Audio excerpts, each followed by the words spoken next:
Welcome to this explainer. I am your chief architect, and today we are convening a highly specialized, high-rise exam construction blueprint workshop. We are acting as elite structural exam engineers right now. Our specific mission? We are blueprinting exactly how to systematically secure the elusive, highly coveted 5 marks for quality of language in the Cambridge AS and A-level Arabic exam, specifically focusing on Passage 1 comprehension.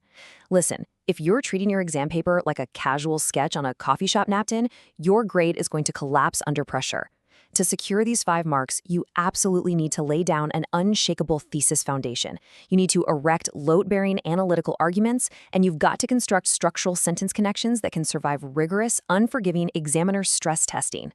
As we go through this, imagine we're tracking your mark potential on a live structural integrity bar on our digital blueprint screen, watching it climb from 0 all the way to 100%. And we're doing all of this while keeping a very close eye on the construction deadline clock. That's your exam timer ticking down. So let's get our hard hats on, grab our schematics, and head straight into the blueprint room. Okay, let's look at the site history. Cambridge examiners themselves report on the official record that this specific 5-mark allocation for quality of language is a major structural stumbling block for candidates. They literally call it one of the most misunderstood areas in the entire Arabic language syllabus. To really understand why this happens year after year, I want you to picture 2 junior builders working on our construction site. Let's call them Builder 1, Alex, and Builder 2, Sam. Now, Alex is the kind of builder who runs onto the site totally hyped and just starts frantically stacking up heavy bricks. In exam terms, Alex is stacking up massive chunks of raw facts and directly copy text from Passage 1 without ever taking a second to check if the steel frame of his sentence structure can actually support all that weight. And the result? It's just a heavy, disorganized pile of rubble that scores terribly. Then we have Sam. Sam wants the building to look gorgeous immediately. Sam is out there trying to put up shiny glass panels and decorative features using incredibly fancy, sophisticated Arabic vocabulary before even pouring the cement for the foundational columns. Sam completely misses the core command words of the question. You can have the most beautiful, shimmering glass facade in the entire city, but if there is no structural column underneath it, the examiner's red pen is going to shatter it instantly. So it raises a really foundational question on our site. Why is building a load-bearing analytical response for these complex texts so incredibly challenging under exam conditions? Why do students find interpreting Passage 1 so hard? Well, the answer lies in the official building regulations. Cambridge has incredibly strict assessment objectives, and if you violate these building codes, your structural integrity drops to 0 instantly. We call these the command stress points. When a student builds a purely descriptive structure instead of an evaluative one, they are essentially building a wooden shed when the examiner specifically requested a steel skyscraper. A descriptive paragraph just lists what happened in the Arabic text. That's it. It has no torque, no tension, no critical evaluation. When the mark scheme criteria are heavily applied to it, a descriptive building collapses instantly under the weight. You have to explicitly isolate the command word in the question, utilizing the blueprint to find exactly where your paragraph columns must be aligned. If the command word asks for evaluation, your column must be anchored deep in evaluative logic, not just a casual descriptive summary. Here is our construction map for today's build. First, the quality of language marks. Second, the method mark strategy. Third, executing critical analysis. And fourth, we'll cover the top examiner warnings. All right, moving into Section 1, the quality of language marks, building the foundational concepts. The theoretical architecture of a truly high-scoring answer relies on 3 incredibly important load-bearing pillars. If any one of these 3 pillars is missing or weak, your quality of language marks will immediately begin to fracture. Pillar number 1 is utilizing precise definitions. This is your foundation-grade concrete.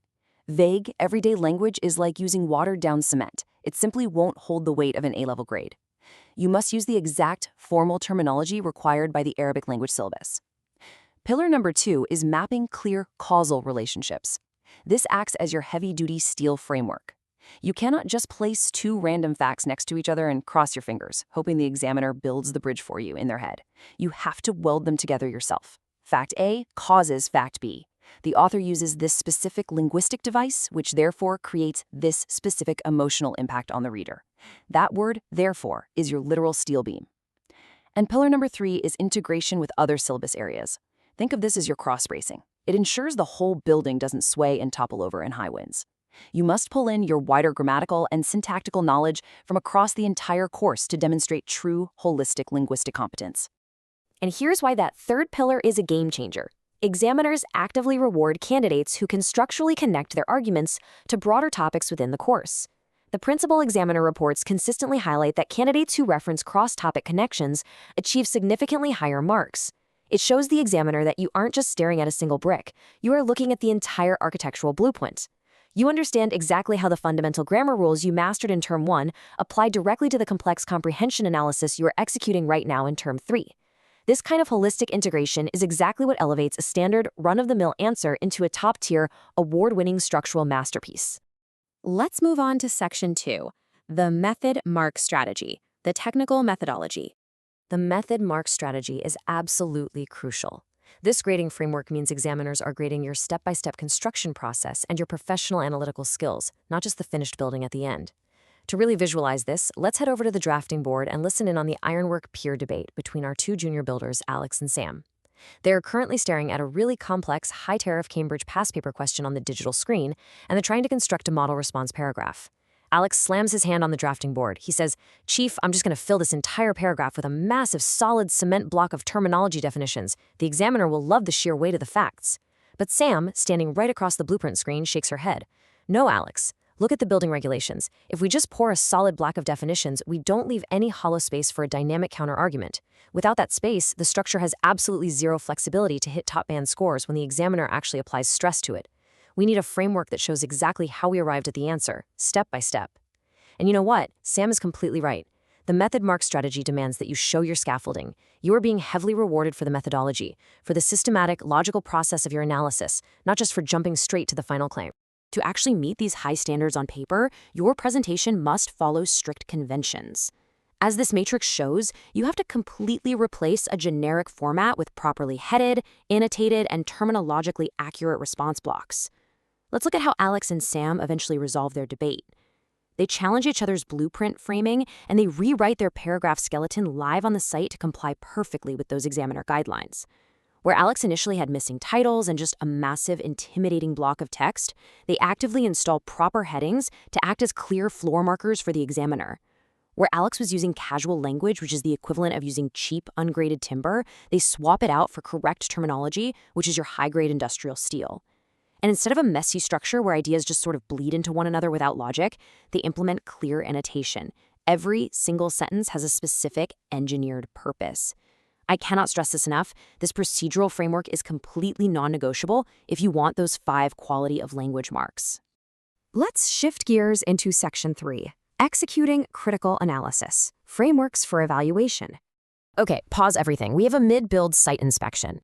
Right before we pour the final layer of text concrete on this high-scoring paragraph framework, make sure your construction line is permanently reinforced. Hit subscribe to Ace the Exams at the handle at AC Exams right now and turn on all your notifications to receive our weekly structural grade upgrades. Seriously, whether you are just pouring an IGCSE foundation or you're setting up an advanced A-level skyscraper, this channel is your primary grid. All right, inspection passed, back to the build. A truly solid text structure requires identifying both similarities and differences within the passage. But here's the trick. You must rivet these points together using comparative connectives to evaluate relative importance. Listen, identifying a similarity is just laying down a wooden plank. Supporting it with evidence is nailing that plank down. It's good, it's necessary, but it's basic. But when you move to analyzing differences, now you are building an archway. You absolutely must draw conclusions about relative importance. Which specific point carries more weight in the author's overall argument and exactly why? If you do not explicitly evaluate that relative importance, your archway lacks a keystone, and it will completely fall apart during grading. Now suddenly, on our job site, the builders hit an unexpected structural roadblock mid-paragraph. Their evidence beam completely fails to latch onto the main thesis column. The Arabic text they just quoted doesn't actually logically support the grand claim they just made. This is exactly where I have to step in as chief architect. To ensure your evidence latches onto your main thesis permanently, you need to use a structural blueprint template, specifically the Peel methodology. Point, evidence, explanation, link. But to execute that, you follow this exact deconstruct, solve, and evaluate methodology to problem-solve logically. Let's literally rewrite their text out loud, line by line, using this load-bearing response block. Step 1. Identify given information. Ask yourself, what does the Arabic passage explicitly state? Step 2. Break into logical steps. Do not tackle the whole quote at once. It's too heavy. Isolate the verb. Isolate the adjective. Step 3. Solve systematically. Apply your grammatical rules to those isolated words. Step 4. Check for reasonableness. Does your analysis actually make sense within the broader context of passage 1, or did you just invent a meaning? Step 5. Make justified recommendations. Conclude your analytical point powerfully by linking it back to the core question. This is exactly how you rivet the raw data directly to your sophisticated evaluation. It is an unshakable, stress-tested template. Finally, we are at Section 4, Top Examiner Warnings, Avoiding Structural Collapse. I'm addressing you directly now for our interactive, live site safety audit. According to the data pulled straight from the Cambridge examiners themselves, these are the 3 main stress points where student responses collapse year after year. First, answers are too vague. Examiners demand highly specific details. Vagueness is literally an air pocket in your concrete. Under pressure, it cracks. Second, forgetting to check format and presentation. Think about it. You wouldn't hand a high-paying client a $1 million blueprint scribbled on a torn piece of notebook paper, right? Your formatting is your professional presentation. And third, answers are not specific to the context given. Let's look much closer at this last point because, honestly, it is the single most dangerous hazard on the entire site. The psychology behind this mistake is actually fascinating. Relying on heavily memorized generic text blocks without context is the absolute fastest way to shatter your mark potential. In the construction world, we call this bringing prefabricated walls to the site without ever measuring the foundation first. Students will often memorize a beautifully constructed, highly complex Arabic sentence praising an author's style, and they just drop it right into their Passage 1 comprehension answer, totally regardless of what the text is actually about. The examiner spots this fake wall instantly. It doesn't fit the specific context of the question at all. It's like trying to bolt a massive industrial steel beam into cheap drywall. It looks impressive for about a second, but it carries absolutely 0 structural weight, and it earns you exactly 0 marks for that specific analytical requirement. To absolutely guarantee structural integrity, your ultimate takeaway, your golden rule of exam construction, is to lock every single analytical point directly into the provided passage scenario. Let's do a final interactive viewer rebar stress test together. I am putting a complex blueprint matrix on your screen mentally right now.